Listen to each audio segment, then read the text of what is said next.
ಪತ್ರಕರ್ತರು, ನಮ್ಮ ಗುರುಗಳು, ಮಾರ್ಗದರ್ಶಕರು, ಬಂಗಾರಪೇಟೆ ತಾಲೂಕು ವಿಷಯವಾಣಿ ವರದಿಗಾರರು, ಕೋಲಾರ ವಾರ್ತೆ ಪತ್ರಿಕೆಯ ಸಂಪಾದಕರು ಆದಂತಹ ಶಿವರೆಡ್ಡಿ ಸರ್ ಅವರು ಬಂದಿದ್ದಾರೆ. ಅವ್ರಿಗೂ ಸಹ ಆಧಾರದ ಅವರು 25 ವರ್ಷಗಳಿಗಿಂತ ಮಿಗಿಲಾಗಿ ಈ ಕ್ಷೇತ್ರದಲ್ಲಿ ಇರ್ತಕ್ಕಂಥ ಭಾರದ್ವಾಜ ಸರ್ ಅವರು ಬಂದಿದ್ದಾರೆ. ಅವ್ರಿಗೂ ಸಹ ಆಧಾರದ ಸ್ವಾಗತವನ್ನು ವಹಿಸ್ತಾರೆ.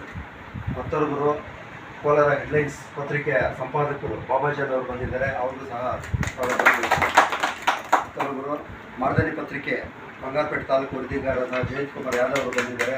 ಅವ್ರಿಗೂ ಸಹ ಕಾರ್ಯಕ್ರಮಕ್ಕೆ ಸ್ವಾಗತವನ್ನು ವಹಿಸ್ತಾರೆ. ಮತ್ತೊಬ್ಬರು ಚುಂಬಕವಾಣಿ ಪತ್ರಿಕೆಯ ಬಂಗಾರಪೇಟೆ ತಾಲೂಕು ವರದಿಗಾರರಾದಂತಹ ಆಂಜನೇಯ ಮೂರ್ತಿ ಅವರು ಬಂದಿದ್ದಾರೆ. ಅವ್ರಿಗೂ ಸಹ ಸ್ವಾಗತವನ್ನು ವಹಿಸ್ತಾರೆ. ಮತ್ತೊಬ್ಬರು ನಮ್ಮ ಸ್ನೇಹಿತರು ಶ್ರೀಧರ್ ಅವರು ಬಂದಿದ್ದಾರೆ. ಅವ್ರಿಗೂ ಸಹ ಒಂದು ಕಾರ್ಯಕ್ರಮಕ್ಕೆ ಸ್ವಾಗತವನ್ನು ಬಯಸ್ತಾರೆ. ಮತ್ತೊಬ್ಬರು ದುನಿಯಾ ಪತ್ರಿಕೆ ತಾಲೂಕು ವರದಿಗಾರರಾದಂತಹ PM ಸಾಕಪ್ಪ ಅವರು ಬಂದಿದ್ದಾರೆ. ಅವ್ರಿಗೂ ಸಹ ಸ್ವಾಗತವನ್ನು ಬಯಸ್ತಾರೆ. ಮತ್ತೊಬ್ಬರು ಚಿಂತಾಮಣಿ ವಾಣಿ ಪತ್ರಿಕೆಯ ತಾಲೂಕು ವರದಿಗಾರರಾದಂತಹ ಚಂದ್ರು ಅವರು ಬಂದಿದ್ದಾರೆ. ಅವ್ರಿಗೂ ಸಹ ಸ್ವಾಗತವನ್ನು ಬಯಸ್ತಾರೆ. ಮತ್ತೊಬ್ಬರು ಪತ್ರಕರ್ತರು ನಾಗೇಂದ್ರ ಅವರು ಬಂದಿದ್ದಾರೆ. ಅವ್ರಿಗೂ ಸಹ ಈ ಒಂದು ಕಾರ್ಯಕ್ರಮಕ್ಕೆ ಆಧಾರದ ಸ್ವಾಗತವನ್ನು ಬಯಸ್ತಾರೆ. ಈ ಒಂದು ಕಾರ್ಯಕ್ರಮ ಅದೇ ರೀತಿ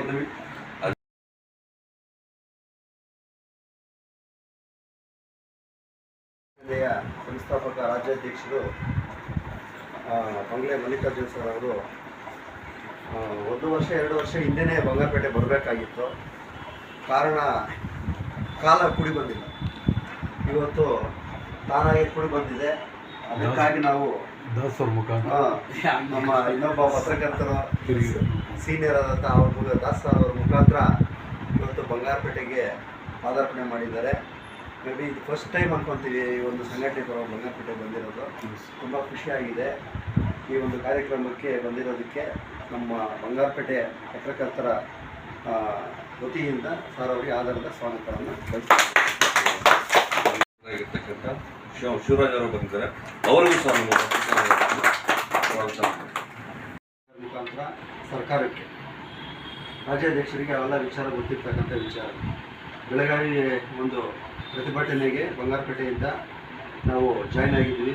ಅದೇ ಥರ ಬೆಂಗಳೂರು ಒಂದು ಕಾರ್ಯಕ್ರಮಕ್ಕೆ, ಬೆಂಗಳೂರು ಒಂದು ಕಚೇರಿ ಕಾರ್ಯಕ್ರಮಕ್ಕೆ, ಈಗ ಅನೇಕ ಕಾರ್ಯಕ್ರಮಗಳಲ್ಲಿ ನಾವು ಪಾಲ್ಗೊಂಡಿದ್ದೇವೆ.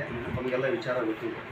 ಆದರೆ ಒಂದು ವಿಚಾರ ಏನಂದರೆ, ಇಷ್ಟೆಲ್ಲ ಆದರೂ ಎಲ್ಲೋ ಒಂದು ಕಡೆ ಕೋಲಾರ ಜಿಲ್ಲೆಯನ್ನು ಎಲ್ಲೋ ಒಂದು ಕಡೆ ಬದಿಗೊತ್ತಿದೆ ಅನ್ನೋ ಒಂದು ಮನಸ್ಸು ನಮ್ಮ ಕೋಲಾರ ಜಿಲ್ಲೆಯ ನಮ್ಮ ಸದಸ್ಯರಿಗೆ ಇದೆ.